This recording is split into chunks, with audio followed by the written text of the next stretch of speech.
வணக்கம்.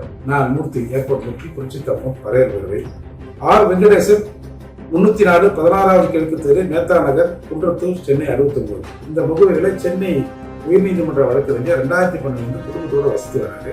அதுக்கிடையில் கொஞ்ச நாளைக்கு முன்னாடி நாங்கள் இந்த வீட்டை வாங்கிட்டோம், உடனே காலி பண்ணுங்கன்னு ஒரு ஒருத்தர் வந்து மிரட்டுறாங்க. இதுக்கிடையில 6/4/25 ஜேசிபி வச்சு குடியிருக்கிற வீட்டில் காம்பவுண்ட் சுவரை, அந்த மோட்டாரு, தனி மோட்டாரு எல்லாத்தையும் இடிச்சு நிறவி வீட்டுக்குள்ளே தள்ளிடுறாங்க. அவங்க வீட்டுல இருந்து வெளியில வர முடியல, ஒரு சைக்கிள், ஒரு டூ வீலர் கூட எடுக்க முடியல. இந்த நிலையில அவங்க வந்து அது இடிக்கும் போது அண்டர் கிராஸ் பண்றாரு. பெட்ரோலும் வந்து நிக்குது.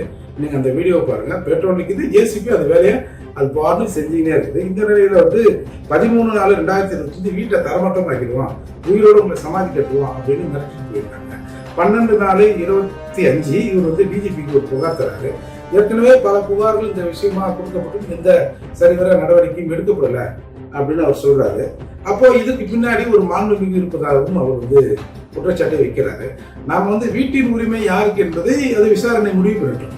ஒருத்தர் வீட்டுல குடும்பத்தோடு இருக்கிறான்னா அவன் மனித உரிமையை பறிக்கிற வரையில் அந்த காமன் சோறு இடிக்கிறது, நான் வீட்டை வந்து இடிச்சிருவேன், வீட்டை விட்டு வேறு யாரும் வர முடியாது மிரட்டுறது என்பது அது சட்டத்துக்கும் இயற்கைக்கும் புறம்பானது. எனவே இந்த மாதிரி டெய்லி ஏதாவது ஒண்ணு வருது. இதுக்கு பின்னாடி ஒரு மாண்புமிகு ஒருத்தர் இருக்கிறதாகவும் வழக்கறிஞர் சொல்றாரு. ஒரு வழக்கறிஞருக்கே இதுக்கு அத்துமீறல் நடக்கிற போது அப்ப சாதாரண மக்கள் என்ன நிலையில் இருப்பாங்கன்னு யோசித்து பாருங்க.